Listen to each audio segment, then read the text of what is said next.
good morning mga pare-pare. We're back. Casino Trader. Alright, kagigising lang mga pare-pare. Panggabi tayo, pero ngayon open ang market. So nandito tayo sa JP Morgan Daily. And yung aking charting ang gulo, no? Napagulo. Nandito tayo sa Webull. Naka-link tayo sa green. And then, ayan mga pare-pare, ang gulo-gulo ng drawing ko, no? Pero nakapasok na tayo dyan.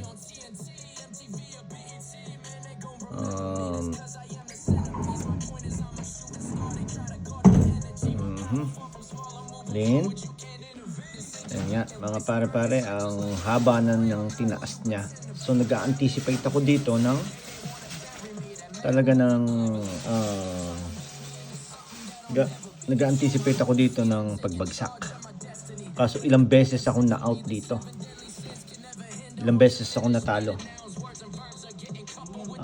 Pumasok ako dito, pumasok ako dyan, pumasok ako doon, talo. So nakatatlong talo agad tayo dito. So ngayon, ito yung pang-apat na pasok ko. Ang risk is 1%. And then ang reward is 6%. 6%. Ayan, 1%. 6% ang aking ano. Tapos dito pumasok. Diyan. Ano ba? Ayan, diyan ako pumasok.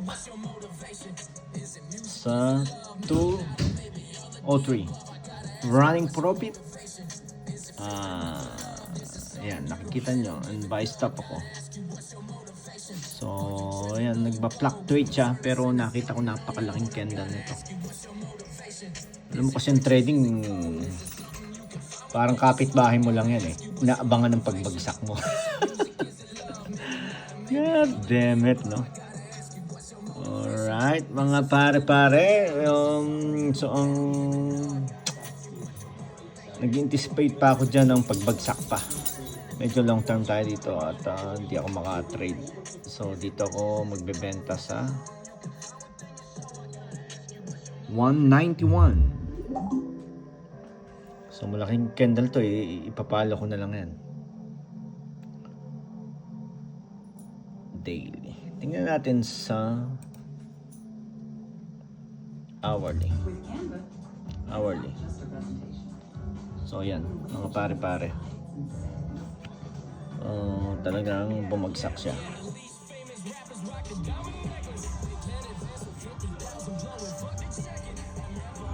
Ayan.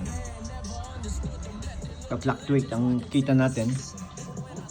Pero hopefully wag ang ina-expect ko dyan bumalik dito. And then flash. O ngayon, di ba sabi ko kanina mayroon tayong risk na 1%. So ngayon, para sigurado ako na risk-free na itong trade na to, ibaba na natin ang stop loss natin dito. Ayaw. So ilalagay ko dito. Ayan. Yan, mga pare-pare. Na-modify ko. So ngayon, kung kukunin ko na to, yan ang profit ko kung kukunin ko ngayon. Pero nag-anticipate ako to ng hanggang pabalik dito dyan sa 191. So stick na lang ako sa plan kasi mukhang maganda naman eh. Pero sa tingin ko ano to,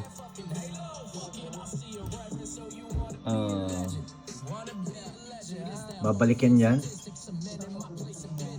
And then and then ayan, saka mahihit ang target. Hopefully ganyan ang mangyari So siguro naman ayan, baka ganyan ang mangyari. Pero hula analysis lang mga pare-pare. So ito yung stress ball ko. Pag na-stress ako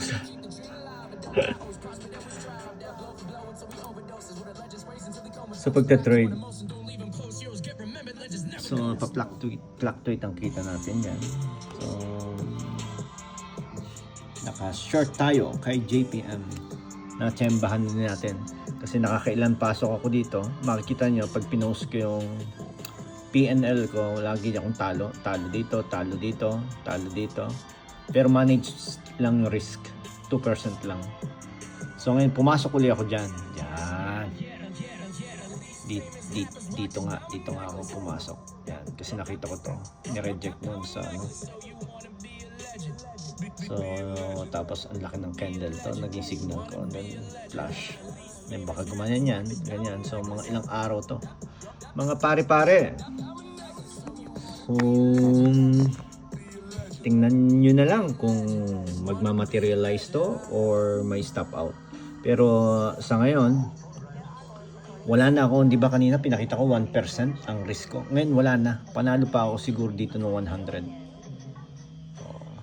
Pero kung kukunin ko nga ngayon, iyan na ang aking pwedeng kunin ngayon. Kung i-close ko to. Kung i-close ko yan. Pero, wait a minute, at meron tayong plano. So, alright mga pare-pare, I will be back sa napakagulo kong charting. Okay, I will be back mga pare-pare. Ayan si Fibonacci. Alright, I will be back.